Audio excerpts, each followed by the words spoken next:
Thanks for watching Missouri Western Television. I'm Stacey Park, filling in for Mallory Edson on this edition of Western Reports. Thank you for joining me as we highlight the Chiefs training camp, give you an update on campus beautification, and honor former Executive Vice President and Interim President Dr. J McCarthy. Western Reports starts now.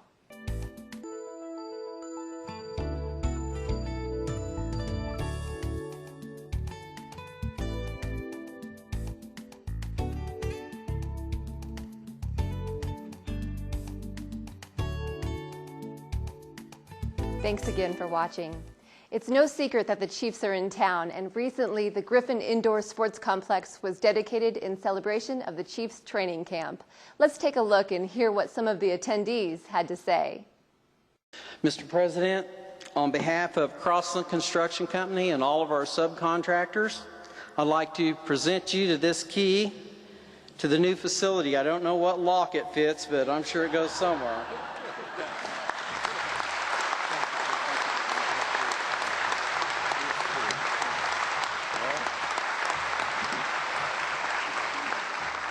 Thank you very much, Mr. Crossland. Really, against all odds, Crossland Construction completed this facility and on schedule, believe it or not. As they say at the postal office, neither snow nor rain nor heat nor gloom of night slowed them down, and we had some of all the above for the past year, and we're very appreciative of their excellent work. Thank you for a job exceedingly well done. We wanted this facility to be something special, to be something that our university, our community, and the Chiefs could all be proud of. It's exceeded my expectations, and I hope after you see the facility that you agree with me. This facility would not have been possible without what I would consider to be a very impressive collaboration between the Chiefs, the City of St. Joe, the county, and the university. And for many years, in fact, many years prior to my arrival here. But about a year and a half ago, this partnership between the Chiefs, the city, the county, and the university was forged, and today you are the first formal audience to see the results of that partnership. On behalf of the Hunt family and the entire Kansas City Chiefs organization, let me tell you how pleased we are to see the Griffin indoor facility completed. How about a big hand?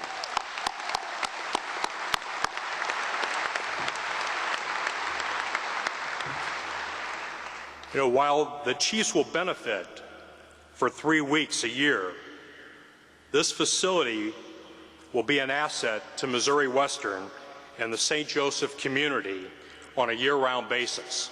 We'll be here about 3 weeks, and the university will have it the other 49. So it's a great opportunity for the students, faculty of this fine university. We would particularly like to acknowledge President Dr. Vardabedian, Dirk Clark, Athletic Director Dave Williams, and Dan Nickerson from Missouri Western. We couldn't have done it without you or in the addition of the persistent efforts of State Senator Charlie Shields. Thank you to all of them.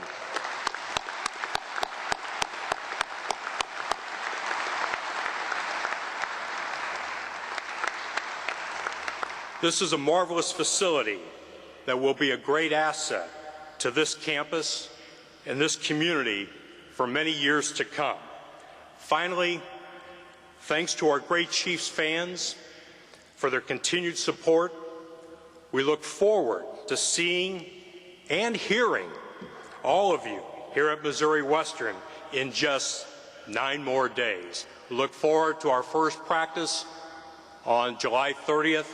I know all of you will be here, and we'll have a large crowd. Thank you again very much. Appreciate it. For the athletic department, it means the world.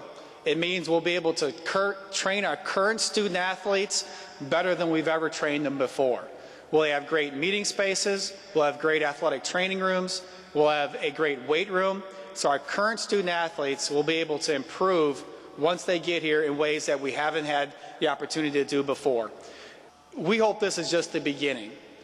Intramural programs can have great benefits. The recreation program can have great benefits. Academics, we certainly want classes over here. We hope this improves the admissions rates, the retention rates, and ultimately the graduation rates of the university, because we think it can have that big of an impact.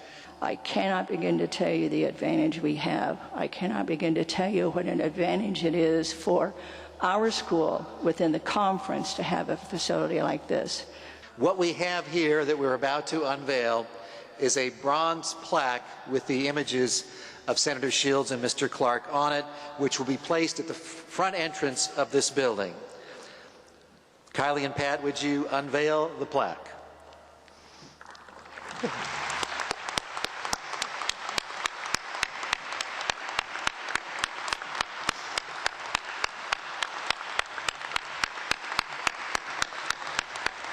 And certainly would like you to come and see this plaque up close after the session. The plaque reads, Senator Charlie Shields, Mr. Dirk Clark. Motivated by their commitment to the economic development of the region and the betterment of Missouri Western State University, Senator Shields and Mr. Clark demonstrated vision and invested tireless efforts on behalf of the regional community and the university. These investments were instrumental in achieving the return to Missouri of the Kansas City Chiefs Summer Training Camp and the construction of this facility, completed July 2010. Okay, and what are your thoughts on the facility? I think it was a great investment for the state and for the university, and I think it's great. I'm very impressed.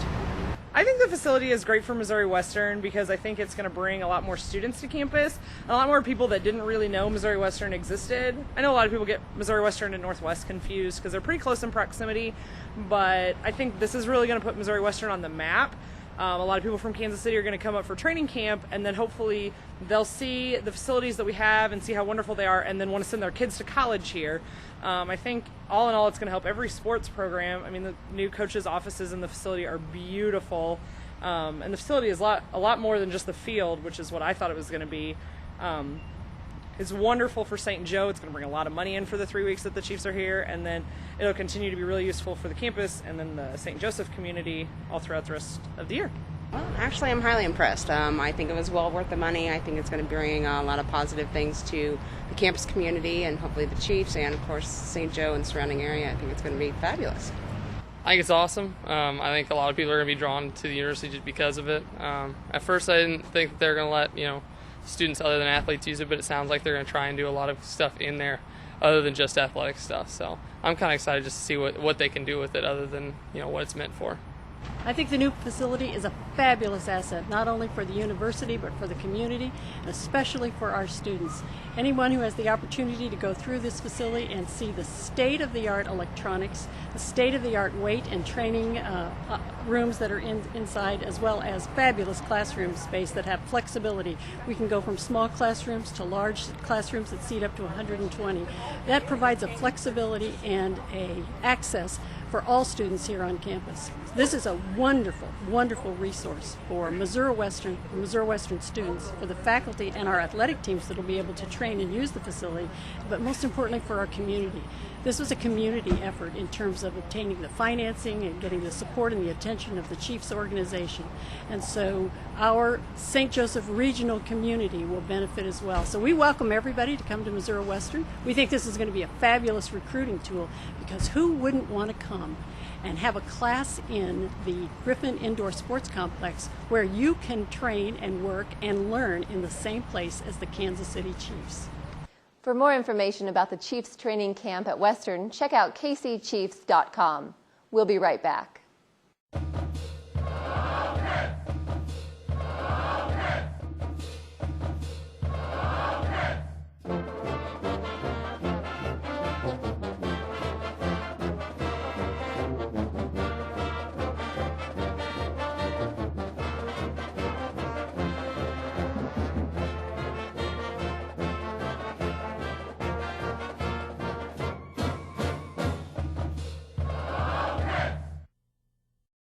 Do you ever wonder what goes on in the arts community in St. Joseph? There's a lot to offer, and Missouri Western's newest show, Art Beat, will highlight the cultural community in St. Joe. We'll bring you theater, music, museums, art, activities for kids, and much, much more. I'm Stacey Park. Please join me for Art Beat on Missouri Western Television at the times you see here. You can also watch us on the web at missouriwestern.edu/artbeat.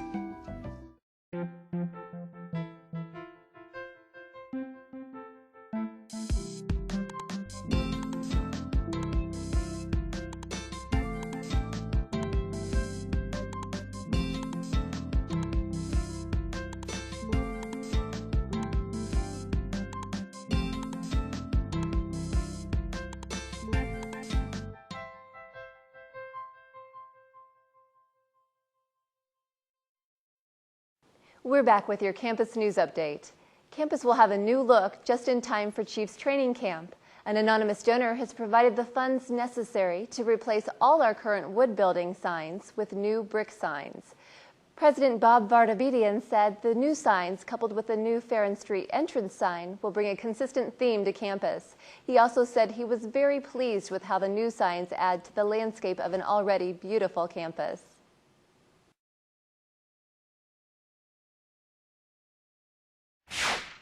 Each show, we feature an alum. We find out what they're up to now and how their time at Western prepared them for their chosen path.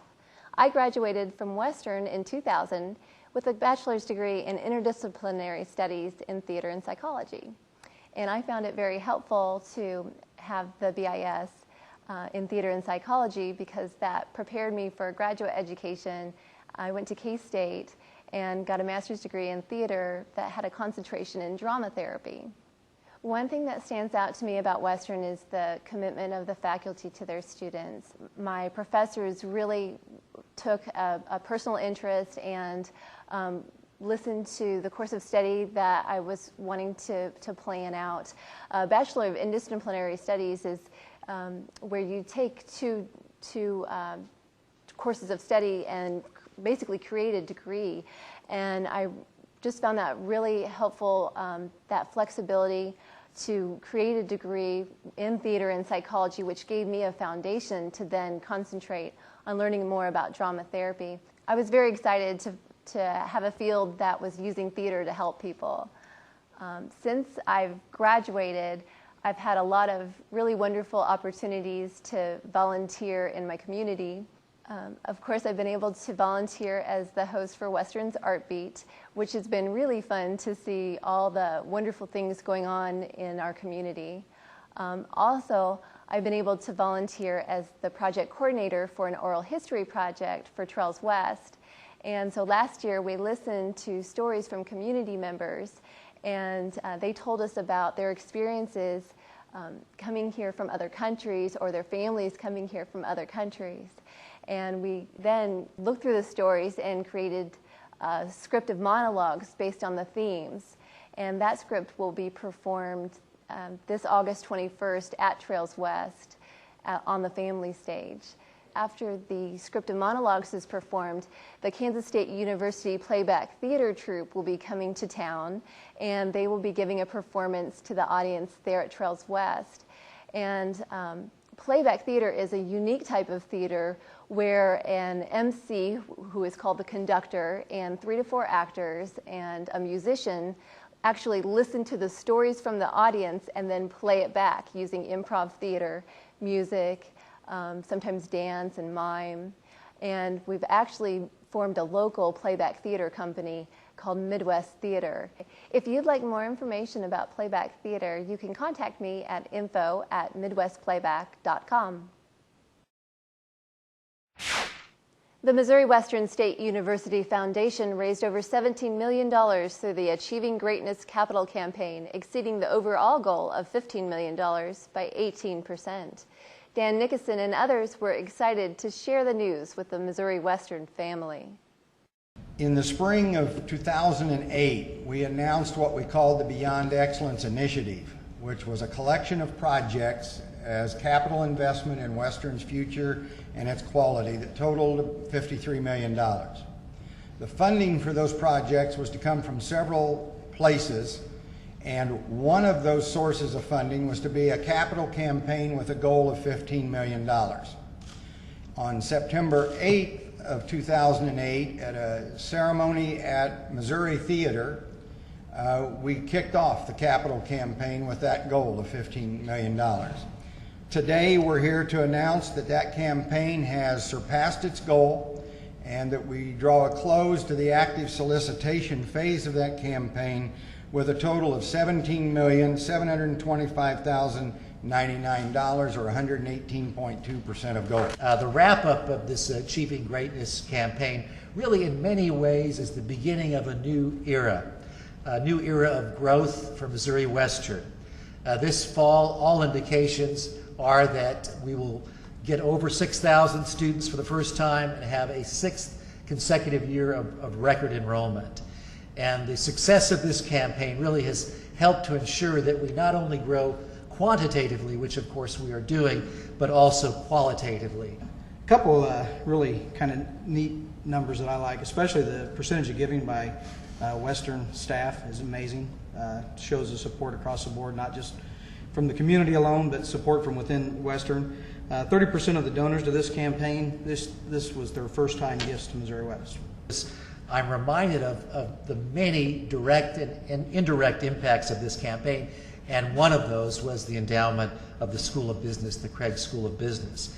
Not only that, but as you are probably well aware by this point, is that it's now fully accredited by the prestigious AACSB Accreditation International, which is an accreditation level attained by very few universities throughout the world. So if that is not just one example of achieving greatness, I don't know what is. We couldn't have done it without the very generous support of several, what you might call lead donors or especially generous donors. Obviously, the $5 million gift from Wes and Patsy Remington and the $5.5 million gift from Stephen Craig, as well as an anonymous commitment of $1 million and a couple of other trust funds that were set up at over $1 million. I want to thank those who contributed to the campaign for your generosity, for your friendship, and most importantly, for your support for higher education. You make it possible for us to transform lives here at Missouri Western. On June 7th, Dr. James J. McCarthy passed away at his home in Massachusetts. Dr. McCarthy served as Western's executive vice president for 18 years and as interim president before his retirement in 2001. We were there to capture a memorial service held on campus in his honor. Oh, Danny boy, the pipes are calling from glen to glen. Obviously, we're here to honor and celebrate the life and legacy of Dr. James McCarthy. All you have to do is walk around this campus and you sense his presence and you sense his influence. He conceived of and completed the Memorial Clock Tower. He also initiated the trail system that we have, the very unique trail system that we have, that community members and members of the campus have really enjoyed over the years. I think it's only fitting that perhaps the most scenic road on our entire campus is named in his honor. There were times that he would leave his office and walk around campus and interact with students and staff. They knew him. He had an open door policy for everyone.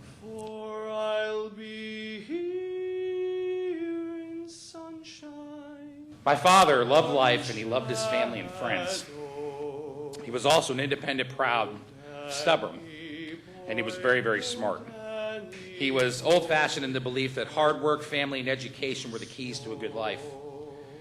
You could not spend a day with him without understanding that he lived these beliefs and they weren't just empty words. He was a special talent that understood the underdog. Now, if someone appeared on campus that needed help, Jim was that behind-the-scenes sort of guy that helped that person get to the right counselor, to the right faculty member, in the right classroom, so that the special tributes, being the the catalyst to allow that child to become a grown adult contributing was truly the gift that he had. But he was also a real friend. One example, and that's the gift he had. He would see something inside of a person, and he would develop it. He would nurture it and make it grow, and that was the beauty of my father. And sweeter be, for if you bend and tell me Jim McCarthy is my friend. Jim McCarthy is a wonderful friend to this community, and this community is so indebted to this wonderful giant. We'll miss him, we love him, and we thank you for sharing him with us. Dr. McCarthy was instrumental in several initiatives on campus, including the construction of the clock tower. In 2003, the roadway from campus to Farron was renamed James McCarthy Drive. Here's your Money Minute with Matt Brock from Edward Jones.